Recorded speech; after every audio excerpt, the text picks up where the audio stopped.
That was a lengthy chapter. Was all just one chapter? Let me look here once we get this all saved up and stuff. Let's go. Yeah, that was all one chapter. Alrighty, so we still got a little bit left to go. 75% complete. Before the battle, we're going to go into the Velvet Room first, so let's head in there.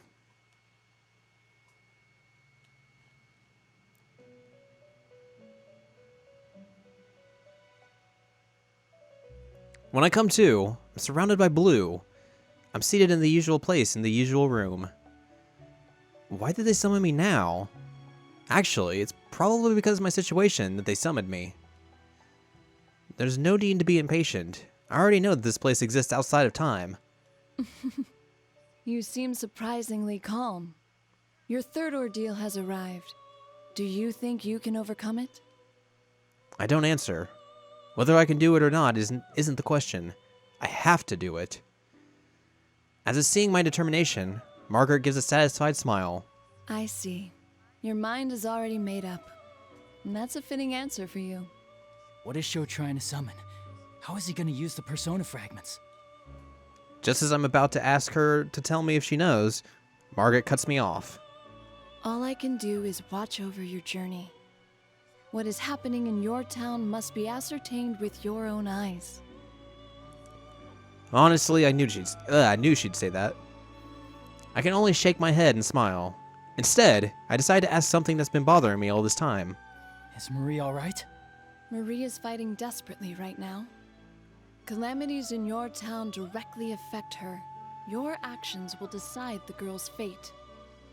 Just as I thought. She seemed so weak when I saw her because the abnormalities in this town are affecting her. Looks like I've got one more thing to fight for. One last thing. The young man who rejects everything and wishes to destroy the world? You hold the key to his salvation. Depending on what you choose, you may be able to awaken him as an official guest. Sho is a guest? What's that supposed to mean? Just as I'm about to ask, the scenery distorts and becomes hazy.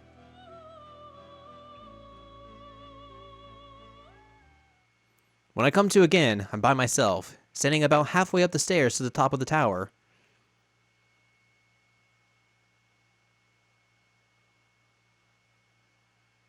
And then everything's black. There we go.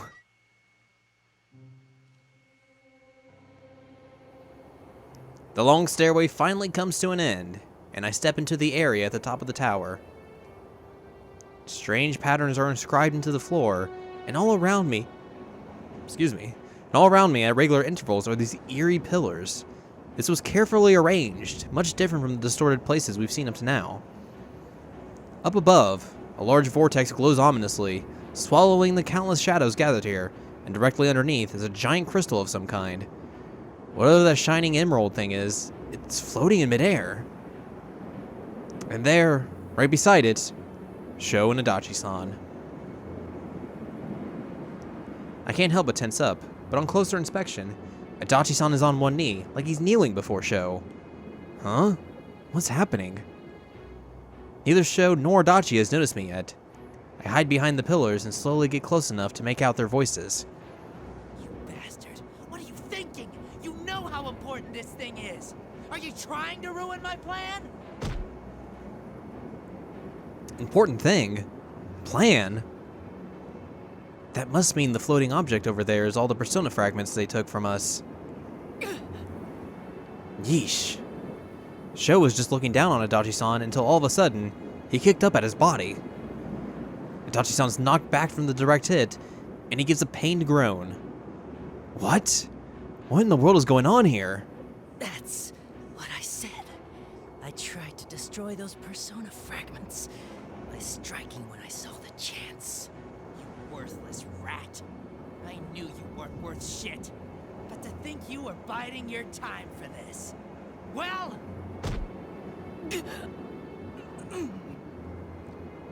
Did I hear that right? Adachi-san wasn't Sho's accomplice? He tried to catch Sho off guard to destroy the crystal? Then Adachi-san was trying to prevent Sho's plan from the very beginning? You asked me before.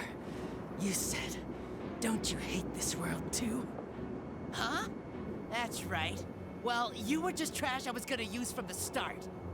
Once everything was ready and I cut up the rest of them, I was gonna kill you slow. Still, I at least gave you the chance to have some fun, you piece of shit. I was gonna let your crap slide until I showed you the end of the world you never got to achieve. Why not? Right?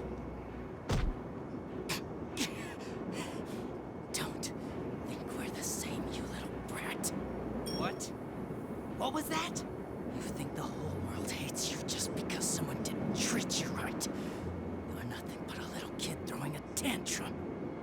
You know, I seriously hate this world.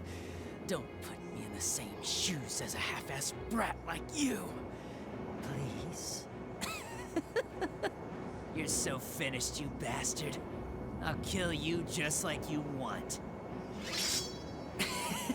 Sure, I'm lame. Whatever. But you don't know yet, do you? Those guys don't play around. You better be prepared. Die, you piece of shit. Sho grabs Adachi-san by his collar and points his sword at the detective. I've bided my time long enough. I was hoping for a better opening, but I rush in now. Stop it, Sho! Sho glares at me while breathing heavily. There's nothing but hate in his stare. Oh, you're early. Way to ruin the moment. Is Adachi-san safe? I glance to check on him and feel a slight bit of relief. He's hurt badly from the beating he took at the hands of an agitated Sho, but it doesn't seem to be life-threatening.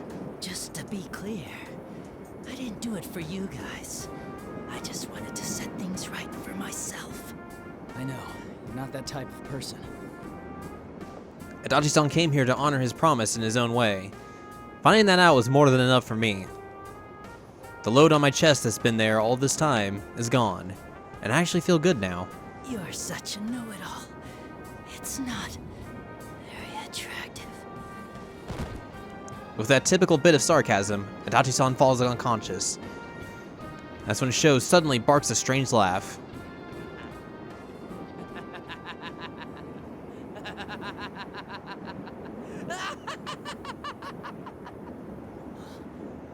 What's so funny? What are you guys getting all desperate for? It's disgusting. It makes me sick. I hate it when people get all goody-goody. I'll destroy everything! Everything! I'll destroy every...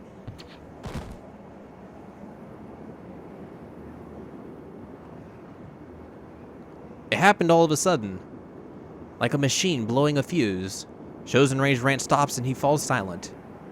His body goes limp, like a marionette whose strings have been cut, but eventually it spasms and stands eerily straight. He's getting too worked up. That's a bad habit of his. You must be the other one, Minazuki. I didn't think you would put up this much of a fight. Perhaps I should have killed you back then after all. Minazuki, you said then that you did all this to grant Sho's wish, but this isn't the way to save him. And I said that's your perspective on the matter. All I'm here for is to grant this boy's wish. Do you still not get it? That's not Sho's wish! Are you delusional? I know the boy. I know of his hatred and his suffering. His father, Shuji Yakutsuki, abandoned this boy. He used the child for his own desires and then discarded him when he was as good as dead. Shuji Yakutsuki. This is the world that abandoned him. That's why this boy came to detest everything about this world. He wished for it all to disappear. No, Sho just doesn't know yet. What he's been through isn't all there is to the world. It's not too late. Silence. I know what I am. I am a shard of one who brings about death. If this boy wishes for the death of all, then I will use my true nature to destroy this world. That's not it. I can tell Sho's hatred does run deep. Maybe he did wish for everything in this world to just disappear. But that's not what he truly wants deep down. Sho adores the bond between people and yearns for that himself. But because he can't have it, and the world doesn't accept him, he's had to live with such dark emotions he has no idea how to deal with. He just doesn't know how to express himself.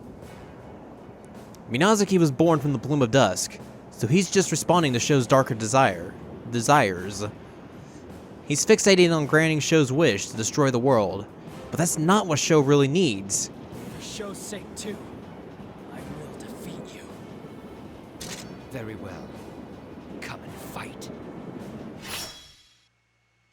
Ooh, big fight.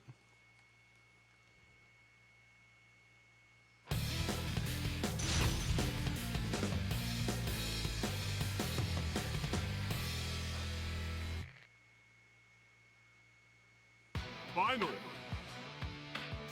Fight. Ow, ow, ow, please stop. Not cool. It's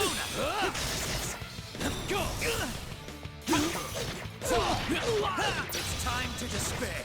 Not enough. Come on. Go. Damn it. Ah, fuck. What? What? Persona. Oh, shit. Hey, we won. Somehow, some way. Can I sneak that one through?